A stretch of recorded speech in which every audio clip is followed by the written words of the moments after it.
This is the AirLift WirelessOne Easy Mount Onboard Air System on the 22 Plus Toyota Tundra, a must-have for trucks running helper airbags for towing and hauling. This kit features a heavy-duty air compressor which allows you to control and dial in your air pressure on the go, and the Easy Mount design allows you to install the system in under 1 hour with basic hand tools. This WirelessOne kit is weather resistant and corrosion proof, which will keep you aired up for years to come. Coming in at $675 with free shipping, this second generation AirLift WirelessOne kit is going to be a must-have for all you guys running helper airbags on your trucks and SUVs.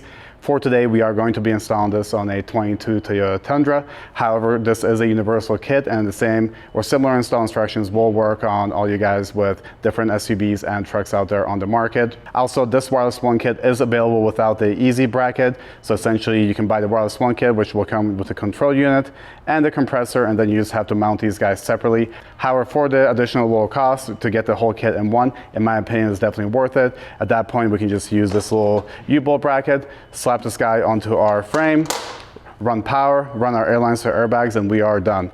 Another huge benefit is that we are able to run these T-fittings, so if you choose to also retain your manual air filling on your airbags, you are able to do that. As always, we are going to talk about some of our pros and cons today. At the top of our pros list is the fact that by running this kit, this onboard air, you are able to control your airbags on the fly using either this little control module here or via your app, which is a huge benefit, not having to look for air to dial in your airbags that way. The next pro on our list is the fact that this is a universal kit, so it should work on 99% of trucks and SUVs out there, and also it should also work with non-airlift bags. So that's one thing you do want to confirm before purchasing this, but it is a universal kit, which is huge. And then finally, with the easy mount bracket, the installation on this should take about 30 minutes, and that's with some very basic hand tools. Now, it's really hard to find a con with this system. However, the only thing that I could put down as a con to some people is the fact that this is a single path system. What that means is that you are going to be inflating and deflating both of your airbags at the same time, so you do not have individual controllability on the two bags. However, you could theoretically use these T-fittings and still do them manually. But for a lot of people that will not really be an issue, especially if you are hauling consistent weight or towing. You do want to control both of your airbags. So now, if that is a deal breaker for you, AirLift does have the wireless air system that is a dual path where you are able to control them separately. We'll make sure to link to that down below if you guys want to choose to go that route. Now, with that being said, we're going to get into the installation on this. As I mentioned, give yourself about 30 to 45 minutes to do this. On the 22 Tundra, it should take about 20 minutes, especially brand new truck, and we'll be able to throw this on the frame rail and get her hooked up and start towing with the truck. So let's get into the install. Before getting started with the install, ensure all parts and components are included by referencing the install guide. We will start by connecting the wiring harness to the air compressor module. We will need to connect the red wire from the air compressor to the red wire on the wiring harness. Simply cut the ends off the red wires and connect using the provided butt slice. Add some heat to shrink it down and make it watertight. And now connect the wiring harness to the air compressor module. Next, we will mount the air compressor onto the truck. We will be mounting the air compressor onto the passenger side frame rail using the provided U-bolt. We will mount our WirelessOne system behind this body channel here with the electric connector facing upwards. Slide the U-bolt over the frame rail, through the easy mount bracket, and add 2 washers and tighten down with the nylon lock nuts.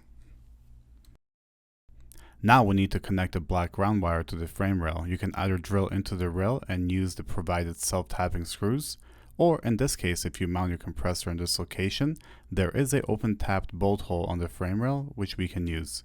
I'll just sand it down a little to expose the bare metal and attach the ground wire here. Next, assemble the compressor inlet filter by twisting on the fitting. We'll keep this finger tight. In the future, to change out the filter, which are provided, use a small screwdriver to pop the cap off to gain access to the filter media. And now slide the provided airline over the fitting on the filter housing.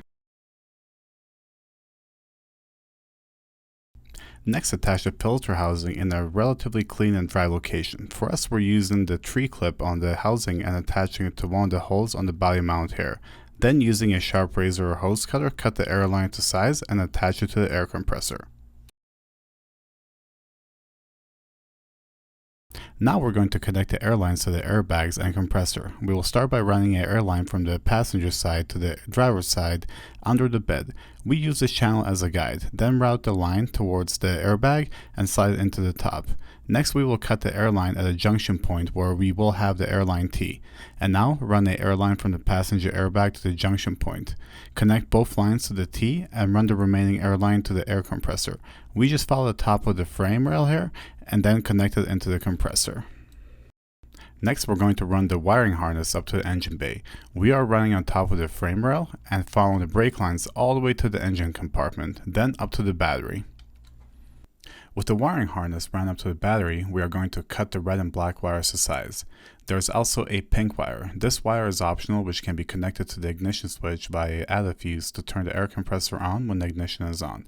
We will not use this wire, so that we can use the air compressor whenever we want by waking it up with the remote or mobile app. With the harness cut to size, we first need to connect the provided fuse to the red power cable. Simply cut the fuse cable and attach it to the wiring harness using the provided heat shrink butt connector. And add the terminal connectors to the end of the red and black cables and secure the red connector to the positive and black to the negative connector on the battery. Next up, we can add the fuse to the fuse holder. Now we can test the system by pairing the remote to the compressor module and inflating the airbags. During this time, spray some soapy water on all fittings to ensure that there are no leaks. Also, at this point, you can download the free app for your iPhone or Android device to be able to control your WirelessOne system. You are now ready to use your AirLift WirelessOne system and start hauling and towing. For more 2022 plus Toyota Tundra content, make sure to subscribe to our YouTube channel.